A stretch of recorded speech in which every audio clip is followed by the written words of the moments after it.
इटलीर मिलान सहर मु मो कंपनी काम जाइली 6 मास पई।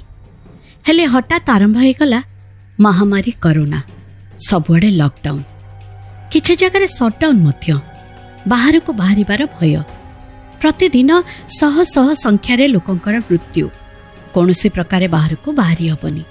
प्राय 3 सप्ताह घरे बसी बसी विरक्त हो जाइली। मो से दिन ठीक कली जाउछि टिके छात उपर बुली आसे। अपार्टमेंट रे घर अन्य लोक भी अछंती। काले किए छात उपर को भी जाइथिबो से कथा भाबी डर भी लागुथाय। हेले तथापि साहस करी मुह नाक घोड़े ही ग्लोव्स पिंधि निजको संपूर्ण भावे घोड़े ही कौन से जिनस जमती कि कबाटर हैंडल सीढ़ीर ग्रिल छिटकिनी को न छुई खूब सावधानता सहकारे जाई पहुंचली छात उपरे। सेठी केही नथिले। आश्वस्त ही गली। अल्प अल्प खरा पड़ी थाए। सेठी पड़िथिबा गोटे बेंच रे जाई आराम रे टिके बसी पड़िली। टिके समय परे केही जने छात उपर को आसीबार शब्द सुभिला।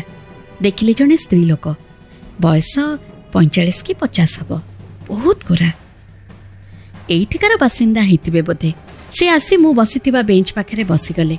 अवश्य प्राय 1.5 मीटर दूर रे बसिथिले। मते गुड मॉर्निंग कही मुंड तळकु करी बसी रहिले। मुहरु लागुथाय से बहुत चिंता रे अछंती। किछि समय परे सामना अपार्टमेंट रे किछि गहली सुभिला। मु जाय देखिली बाहरे पुलिस ठिया हिची। लोक माने भी निज निज घरु किछि देखिबा को चेष्टा करूथांती। पुलिस भी धां दौड़ करूथांती। मु किछि बुझी न पारी से महिला को पचारिली, अच्छा सेठी कौन हेइची कहि परिबे कि? से मुंड उठे मते चाहिले। कहले से घरु पुलिस जने महिलांक गलित शव को उद्धार करिछि। बोधे 2-3 दिन हबो तांकर मृत्यु हो जाइछि। शव पची गंध हेबारु पड़ोसी माने पुलिस को खबर देले। आउ एबे शव उद्धार कार्य चलीछि। मु पुणी थर तांको पचारली, आपण कोन तांको जानंती? हाँ जाने, से मैरियन।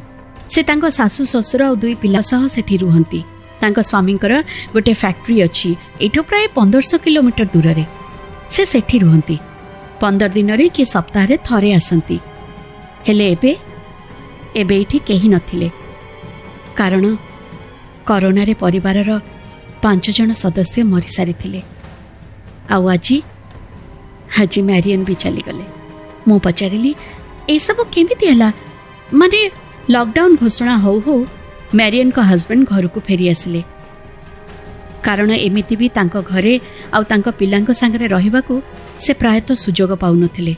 पूरा परिवार सहित भलरे समय काटिबे बोली, खुशी मजा करिवे बोली एया चिंता करी से ट्रेन रे आसी घरे पहुंची गले। सेतेबेले टीवी आउ माइक रे घन घन घोषणा होताए, बाहर जगारू जदि केही आसिचंती तेबे शीघ्र जाई स्वास्थ्य परीक्षा करि नियंतु। निजको 14 दिन पई क्वारंटाइन रे रखंतु। किंतु छुआंक सहित समय काटिबार लोभरे से काहाको किछि न कहि चुप रहिले एवं लुचिकी रहिले। ता सहित तांकर भूल धारणा थिला जे कोरोना खाली कोडे बुढ़ा बुढ़ी को हेइताए। दिन गड़ी चलिला। मात्र 6-7 दिन परे तांको बापांकर देह असुस्थ हो गला। तापरे जना पड़िला पूरा परिवार कोरोना रे आक्रांत। समस्त चिकित्सा आरंभ हला। केही काहाकू देखि पारिले नाही कि केही काहा सहित मिसी पारले नाही। खाली डाक्टर और नर्स को ठारू सुनुथिले जे समस्ते भल अछंती। प्राय 25 दिन परे मैरियन भल हेले। बाहर को आसी जानिले केवल तांकू छाड़ी तांको परिवारर आउ केही भी जीवित नाहंती।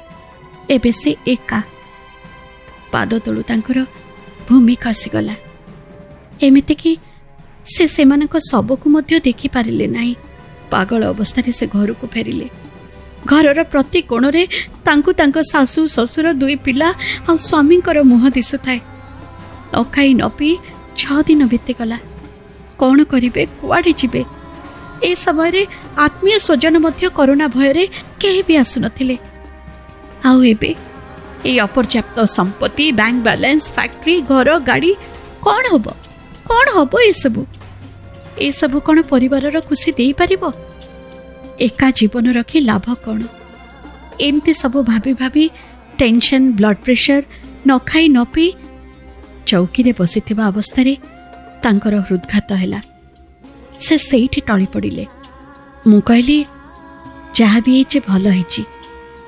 एका बंची से कौन बा करिथांते, जीवन सारा जली जली मरिथांते। हेले सेतेबेलकु मो आखि कोणरे दुई टोपा लुह आसी जाइथिला। आ मु भाबुथिली जदि तांको स्वामी आसु आसु निजर परीक्षा करेई नै थांते कि क्वारंटाइन रे रही जाइथांते, ताहले आजी हस खुशी रे जीवन बितौ थांते पूरा परिवार। तांकर टिके लोभ पूरा परिवारर मृत्युर कारण हैला। हेले मैरियन को मृत्यु विषय एते कथा ए भद्र महिला जानिले केमती? से तो घर भितरे थाई मरिचंती। 3 कि 4 दिन पर गलित सब उद्धार चलीची। सी केमती मरिचंती ताहा पोस्टमार्टम पर जना पड़िबो। तेबे हठात मो मोबाइल रे एक नोटिफिकेशन आसिला। मोबाइल खोली देखिला बेलकु कौनसी एक न्यूज चैनल रो नोटिफिकेशन, जहाँ ए एरिया रे मरिथिबा महिला विषय रे थिला। लिंक ओपन करी भीतर को जाई फोटो देखिली। मरिथिबा महिला जनक मुह मो पाखरे बसिथिबा महिला मुह सह समान थिला। हठात मो मोबाइल रु मो मुह उठे महिला आड़े चाहिली। हेले हेले पाखरे केही नथिले। कान पाखरे एक शीतल पवन मते कही कही जाउथिला, दुनिया को ए विषय टिके अवगत करिदब। आम परे भूल आउ केही न करंतु, आउ कहार भी जीवन न जाऊ। खरा पाई कि भୟରେ मु जानिनी। मो देहरु झाला बोहिबाकु लागिथिला। आउ मो अतर्छा मो रूम आड़े धाइबाकु लागिली।